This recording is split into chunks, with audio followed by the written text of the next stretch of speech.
بسم اللہ الرحمن الرحیم۔ آج کا جو سبق ہے وہ کیا ہے؟ حفظ قرآن و ترجمہ قرآن۔ کیا ہے؟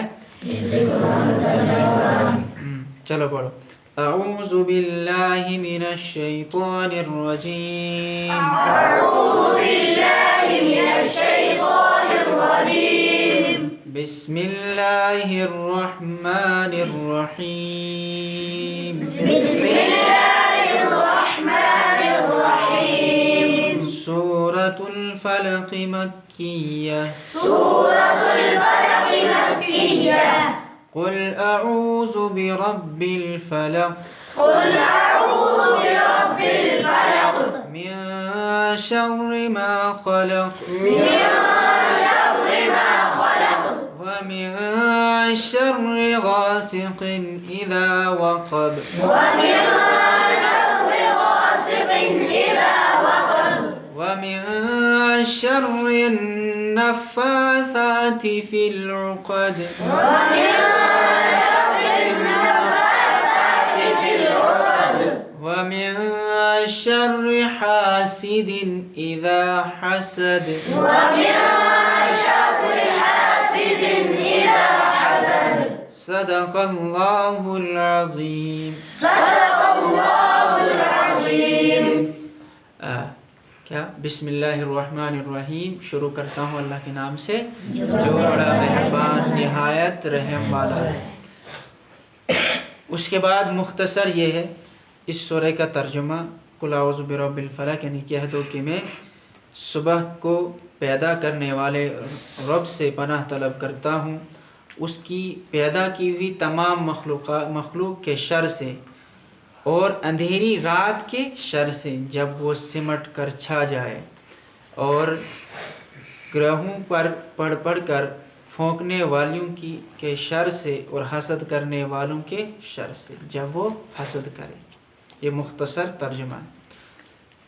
اب جو کہ آج کا جو سبق ہے حفظ قرآن اور ترجمہ قرآن، یعنی اس کے ساتھ یعنی جو صورت بتائی گئی ہے یہ حفظ بھی ہونی چاہیے، اور ساتھ ساتھ کیا ہے اس کی تفسیر ہونی چاہیے، اس کا ترجمہ ہونا چاہیے۔ جو مختصر بتایا گیا ہے بنیادی جو تعلیمات ہے جو سکول اور یونیورسٹی کے کالجوں کے لیے، کالج کے بچوں کے لیے ہے، ان لوگوں کے لیے۔ تو ہم بھی اس سبق کو پڑھ رہے ہیں۔ آج جو ہے تیسرا دن ہے جس میں یہ سبق ہے کہ حفظ قرآن اور ترجمہ قرآن۔ تو مختصر تفسیر کیا ہے اس کی، زیادہ ہم تفسیر میں نہیں جائیں گے، مگر مختصر جو تفسیر یہاں پر لکھی ہے کہ رسول اکرم صلی اللہ علیہ وسلم پر ایک مرتبہ ایک یہودی نے جادو کر دیا، ایک یہودی نے جادو کر دیا رسول اللہ صلی اللہ علیہ وسلم۔ یعنی جادو اگر دیکھا جائے جادو کی حقیقت ہے تو اس کی حقیقت کو جانیں گے، اور رسول اللہ صلی اللہ علیہ وسلم پر کس نے جو ہے جادو کیا۔ تو رسول اللہ صلی اللہ علیہ وسلم پر عاصم بن لبید نے، یہودی جو تھا، ایک یہودی جس کا نام عاصم بن لبید تھا، اس نے آپ صلی اللہ علیہ وسلم پر جادو کیا۔ سمجھ رہی ہو؟ ہیں کس نے جادو کیا؟ عاصم بن لبید نے۔ اور وہ کیا تھا؟ وہ ایک یہودی تھا، ایک یہودی کافر تھا، ایک شریر آدمی تھا جس نے آپ صلی اللہ علیہ وسلم پر جادو کیا۔ تو آگے جس کی وجہ سے آپ بیمار ہو گئے، آپ صلی اللہ علیہ وسلم کیا ہو گئے؟ یعنی عاصم بن لبید نے جو آپ صلی اللہ علیہ وسلم پر جادو کیا، اور وہ کیسے جادو کیا؟ وہ آپ کے بالوں اور کنگھی کے ساتھ ملا کر، یعنی آپ کے بال اور آپ کی کنگھی لی ہے نا، اور پھر نر کھجور کے چھالے جو ہوتے ہیں اس کے غلاف میں باندھ کر، اور وہ کہاں رکھ دیا؟ عاصم بن لبید نے جو آپ صلی اللہ علیہ وسلم پر جادو کیا تھا اس کو کہاں رکھ دیا؟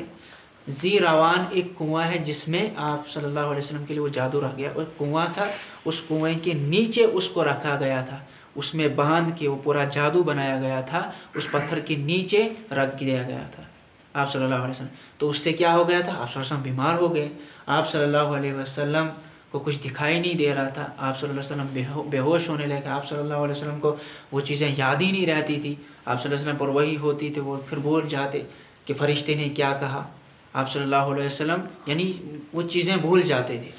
یہ ہے جب جادو ہوتا ہے، جادو کا اثر ہوا آپ صلی اللہ علیہ وسلم پر، تو پھر کیا ہوا؟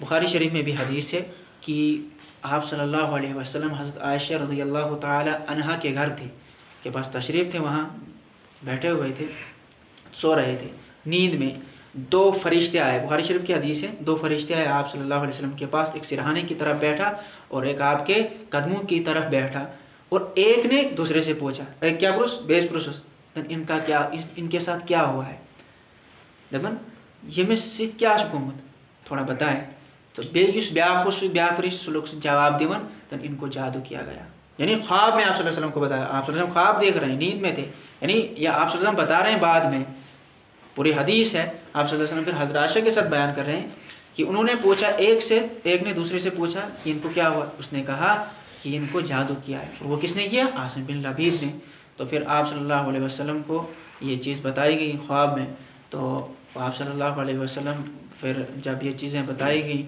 اور آپ صلی اللہ علیہ وسلم اس کے بعد جب حضرت عائشہ بیان کرتی ہیں کہ اس کے بعد جو ہے آپ صلی اللہ علیہ وسلم نے خود جا کے آپ صلی اللہ علیہ وسلم بتایا کہ آپ صلی اللہ علیہ وسلم کے پاس حضرت جبرائیل علیہ السلام آئے اور ان کو بتایا، اور آپ صلی اللہ علیہ وسلم وہاں اس کنویں کے پاس پہنچے اور دیکھا کہ وہاں جو ہے مہندی کا جو نچوڑا ہوا پانی ہوتا ہے، شناسن زرد رنگ کا پانی ہوتا ہے، جس کا مون چھلان نا تک کیت نیران سر آب تیتھ رنگ اس تک کنوس، یعنی جادو تو ظاہر سی بات ہے جس پر جادو ہو ہے، تو دیکھا گیا وہ پھر وہ پانی پورا نکالا گیا، اس میں اس سے وہ نکالا اس پتھر سے نیچے جس میں وہ رکھا گیا، اس میں سوئیاں وغیرہ بھی تھی، پورا جادو تھا، بڑا مختصر یہ ہے، مختصر بتا رہا ہوں۔ تو پھر آپ صلی اللہ علیہ وسلم کو یہ دو معاوضتین جن کو کہا گیا، پھر آپ صلی اللہ علیہ وسلم کو یہ دو صورتیں سکھائی گئی، سورہ فلق اور سورہ ناس، اور جب آپ صلی اللہ علیہ وسلم نے یہ سورہ فلق اور سورہ ناس پڑھا تو آپ صلی اللہ علیہ وسلم سے یعنی وحی کی گئی، حضرت جبرائیل علیہ السلام آئے اور آپ پر وحی کی گئی، اور آپ کا جو جادو کا اثر تھا وہ چلا گیا، وہ ختم ہو گیا جب آپ صلی اللہ علیہ وسلم یہ دو صورتیں پڑھی۔ اسی لیے جب کسی کو جادو ہو جائے یا جادو سے پہلے کوئی اندیشہ ہو تو کیا کرنا چاہے، کیا بس کروں، ان دو صورتوں کو پڑھنا چاہیے، کہ رسول اللہ صلی اللہ علیہ وسلم پر جب جادو کیا گیا تو آپ صلی اللہ علیہ وسلم نے یہی دو صورتیں پڑھی، سمجھے۔ آگے تو آپ بیمار ہو گئے، حضرت جبرائیل علیہ السلام نے آ کر آپ کو اس کی اطلاع دی اور کہا کہ آپ ان دو صورتوں سورہ فلق اور سورہ ناس کی تلاوت کیجیے، اس سے جادو کا اثر ختم ہو جائے گا، جادو کا اثر، یعنی یہ دو صورتیں سکھائی گئی آپ صلی اللہ علیہ وسلم۔ اور آج ہم لوگ کیا ہے، ہم لوگوں کے پاس ایسا پتہ تھی آسان کنس کورمت چھا نہ کنس کورمت، پہلے تو ہمارا یہ توحید کا سلسلہ جو ہے انسان کو یقین ہی نہیں ہے پہلے کہ ہم اللہ کو مانتے بھی ہیں، لیکن اس کے بعد ہمارا یقین نہیں ہوتا ہے کہ ہم کیا کریں، اس کیا خدا جو اللہ نے بتایا، جو اللہ نے اپنے رسول پر وحی کی، ہمارے پاس جب وہ نسخہ وہ وظیفہ تیار ہے تو ہم باوجود کیا چھن کرن تو چھن کرن سری چھنا دمن جادو ایسنس یا نہ ایسنس، لیکن کیا جاتا ہے دمن یہ کورمت کرتا کیا تھا، تو اس کے لیے ہمیں رسول اللہ علیہ وسلم نے جو بتایا، جو اللہ نے رسول اللہ علیہ وسلم کو وہ چیز سکھائی کہ جادو کیسے ختم ہو، بتایا گیا کہ رسول اللہ علیہ وسلم ان کو پڑھتے گئے اور جادو ختم ہو گیا، جیسے آپ کا جادو کیا ہی نہیں گیا تھا۔ جادو تو حقیقت ہے، جادو تو ہو سکتا ہے، لیکن اس کے لیے یہ وظیفہ، یہ نبوی نسخہ بھی ہے، اور اب اللہ تبارک و تعالیٰ نے صورتیں نازل کی جس سے آپ صلی اللہ علیہ وسلم کے جادو کا اثر ختم ہو گیا۔ تو ہمیں دیکھنا چاہیے کہ جادو کے لیے آج دیکھا جائے، آج پیر وتن تم ون تمس ٲسِن کینٛہہ ونان أمِس چھُ کوٚرمُت کیٛاہ تام بس یِیو نہٕ رٹنہٕ وٹنہٕ وۄنۍ کینٛہہ تہِ ییٚمِس مشکل چھُس وۄنۍ ہے نا، یہی ہوتا ہے نا۔ جب ہمیں یہ چیز بتائی گئی تو ہمیں کیا چیز ہے کہ ہم گلے میں لٹکائے پتہ نہیں کیا کیا لٹکاتے ہیں، پتہ گنڈو یمن نڑن پہ ہیں، ہمارے پاس جب یہ وظیفہ ہے جو قرآن پاک میں اللہ تبارک و تعالیٰ نے خود حضرت جبرائیل کے ہاتھ جو ہے وہی کی گئی۔ رسول اللہ صلی اللہ علیہ وسلم نے فرمایا جو ان صورتوں کو صبح شام پڑھے گا اللہ تعالیٰ اس کو جادو کے اثر سے محفوظ رکھے گا، بچا لے گا۔ ترمذی شریف کی روایت ہے، ترمذی شریف کی روایت ہے، اور یہ روایت کہاں ہے؟ رسول اللہ نے فرمایا جو ان صورتوں کو صبح شام پڑھے گا اللہ تعالیٰ اس کو جادو کے اثر سے محفوظ رکھے گا۔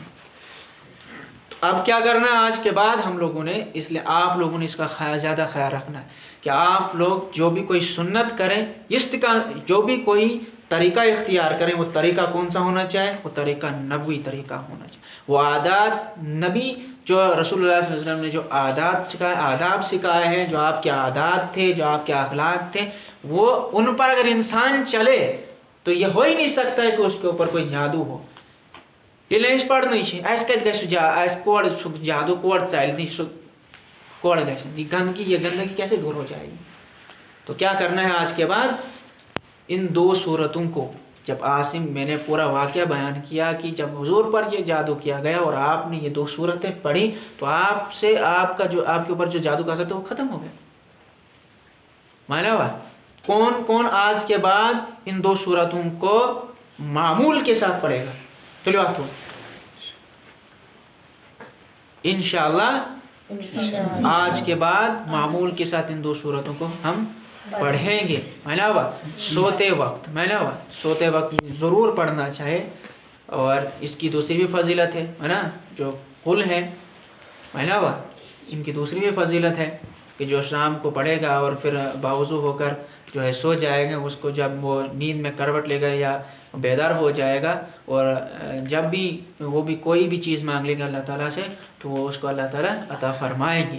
تو آج سے یہ دیکھنا ہے کہ جادو کے سلسلے میں جو حضور صلی اللہ علیہ وسلم نے فرمایا اور جو وحی کی حضرت جبرائیل کے ذریعے آپ صلی اللہ علیہ وسلم پر جو طریقہ جو وظیفہ سکھایا گیا، آج کے بعد ہم انشاءاللہ اس پر عمل کریں گے. ٹھیک ہے انشاءاللہ.